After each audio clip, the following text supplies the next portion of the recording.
आज के इस मार्केट विश्लेषण में एक ऐसे हिस्टोरिक ट्रेडिंग सेशन का पोस्टमार्टम करने वाले हैं जिसने मार्केट की दिशा दशा लिटरली सब कुछ हिलाकर रख दिया है। इस डीप डाइव के जरिए इन कॉम्प्लेक्स और उथल-पुथल भरे मूवमेंट्स को बिल्कुल क्लियर, एकदम स्ट्रक्चर्ड तरीके से डिकोड करेंगे। तो बिना किसी देरी के डायरेक्ट और डेटा ड्रिवन अप्रोच के साथ let's get started. Dalal street पर वो हुआ जिसने बड़े बड़े धुरंधरों की नींद उड़ा दी है। सही सुना। क्या कल तक ग्रीन दिखने वाले पोर्टफोलियोज अचानक डीप रेड निशान में डूब गए हैं? निफ्टी का वो क्रूशल 24,000 का साइकोलॉजिकल लेवल अचानक से टूट जाना, बिलीव मी, ये कोई आम बात नहीं थी। ये दरअसल एक ऐसे भयानक ग्लोबल एक्सप्लोजन का नतीजा था जिसने पूरी दुनिया के एनर्जी मार्केट्स में भूकंप ला दिया है। आइए देखते हैं कि इस ब्लीडिंग मार्केट के पीछे का असली सच आखिर है क्या। Okay, let's dive into this. Indices का क्लोजिंग डेटा यहाँ एक बहुत ही क्लियर कहानी बता रहा है। ध्यान दीजिए, निफ्टी 50 और बीएसई सेंसेक्स दोनों लगभग 0.3% गिरकर बंद हुए। लार्ज कैप इंडाइसेस पूरी तरह लाल रंग में रेंज हुए हैं। डायरेक्ट इशारा है एक हेवी सेल ऑफ का। लेकिन यहाँ सबसे बड़ी और चौंका देने वाली बात देखिए, निफ्टी मिड कैप और स्मॉल कैप सेक्टर्स की शानदार रेजिलियंस। एक तरफ जहां बड़े स्टॉक्स तेजी से ब्लीड कर रहे थे, वहीं स्मॉल कैप इंडेक्स एक्चुअली लगभग 1% ऊपर बंद हुआ। ये मैसिव कॉन्ट्रास्ट दिखाता है कि पैनिक स्ट्रिक्टली कुछ ही हिस्सों तक सीमित था। The whole market wasn't crashing. Act 1, the siege, यानी कैसे ग्लोबल शॉक्स ने दलाल स्ट्रीट को हिट किया। अब सवाल ये है कि आखिर इतना बड़ा गैप डाउन ओपनिंग हुआ क्यों? दुनिया भर के जियोपॉलिटिकल शॉक्स सीधे दलाल स्ट्रीट को आकर हिट कर रहे थे। स्ट्रेट ऑफ हॉर्मूज में जो अचानक मिलिट्री एस्केलेशन हुआ, वो इस टाइमलाइन से बिल्कुल क्रिस्टल क्लियर हो जाता है। सिर्फ 4 हफ्ते पहले जो यूएस ईरान सीजफायर हुआ था ना, वो अब पूरी तरह ढेर हो चुका है। मंडे को यूएस का प्रोजेक्ट फ्रीडम लॉन्च होता है और ठीक उसके बाद ट्यूसडे को यूएस नेवी ने ईरानी अटैक बोट्स को तबाह कर दिया। क्लियर सिग्नल की हालात पूरी तरह आउट ऑफ कंट्रोल हैं। फिर ओवरनाइट यूएई के फुजैरा ऑयल हब पर स्ट्राइक, इसने ग्लोबल इमर्जिंग मार्केट्स में अचानक से एक massive risk of sentiment trigger कर दिया। It was literally a domino effect. और इन सब जियोपॉलिटिकल टेंशंस का सबसे खतरनाक नतीजा क्या निकला? बूम! $114.44 पर बैरल। ब्रेंट क्रूड प्राइस का ये क्रेजी स्पाइक हमारी इकोनॉमी के लिए एक बहुत बड़ी खतरे की घंटी है। ध्यान रखने वाली बात यह है कि क्रूड ऑयल में हर एक डॉलर के बढ़ने का मतलब है इंडिया के डेली इंपोर्ट बिल में लगभग 650 करोड़ रुपए का इजाफा। 650 करोड़। एक क्रूड इंपोर्टिंग नेशन होने के नाते ये सीधा फिस्कल डेफिसिट पर एक बहुत बड़ा प्रहार है। और जैसे ही क्रूड भागा, इंडियन रुपी ने एक हिस्टोरिक गोटा लगा दिया। इंट्राडे लो देखिए, 95.43। ये फिगर इस बात का सॉलिड सबूत है कि एक्सटर्नल प्रेशर इस वक्त कितना ज्यादा एक्सट्रीम लेवल पर है। ये ब्रिलियंटली इलस्ट्रेट करता है कि कैसे एक कमजोर रुपया देश में इंपोर्टेड इन्फ्लेशन का बड़ा खतरा ले आता है। और ऑब्वियसली आगे चलकर ये रिजर्व बैंक ऑफ इंडिया के लिए इंटरेस्ट रेट्स और पॉलिसी डिसीजंस को बहुत बहुत ज्यादा कॉम्प्लिकेटेड बनाने वाला है। आइए देखते हैं इंटरनल डिफेंसेस और उन डोमेस्टिक कैटलिस्ट्स को। Now, what's really interesting about this slide is कि इतने भयानक ग्लोबल सीज के बावजूद इंडियन मार्केट कंप्लीटली क्रैश क्यों नहीं हुआ? क्योंकि एक मजबूत ढाल मार्केट को बचा रही थी। एक तरफ फॉरेन इंस्टीट्यूशनल इन्वेस्टर्स का मैसिव एक्सिडस था। अप्रैल में लगभग 70,000 करोड़ से ज्यादा की भारी बिकवाली। इसका सबसे बड़ा रीजन था यूएस ट्रेजरी यील्ड्स का 4.44% तक शूट अप कर जाना, जिसने फॉरेन कैपिटल को वापस से अपनी तरफ खींचा। लेकिन ठीक इसके विपरीत हमारे डोमेस्टिक इंस्टीट्यूशनल इन्वेस्टर्स ने चार्ज लिया और लगभग 51,000 करोड़ की खरीदारी करके एक इनक्रेडिबल फ्लोर प्रोवाइड किया।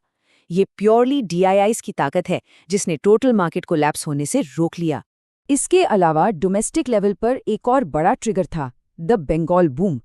वेस्ट बंगाल इलेक्शन रिजल्ट्स ने अचानक मार्केट में एक solid pro growth sentiment inject कर दिया है।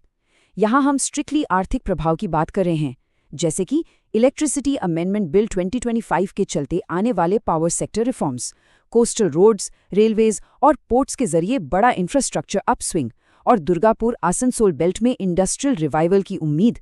ये सभी ऐसी प्रोजेक्टेड पॉलिसीज हैं जो ओवरऑल मार्केट सेंटिमेंट को पॉजिटिव ड्राइव कर रही हैं।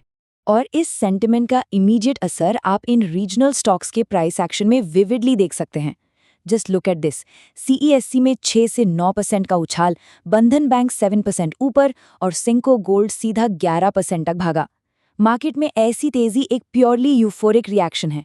हालांकि let's be real, top financial experts और एनालिस्ट ये भी स्ट्रांगली एडवाइज करते हैं कि किसी भी स्ट्रक्चरल पॉलिसी चेंज को कॉर्पोरेट अर्निंग्स में एक्चुअली रिफ्लेक्ट होने में कम से कम 18 से 24 महीने का वक्त लगता है।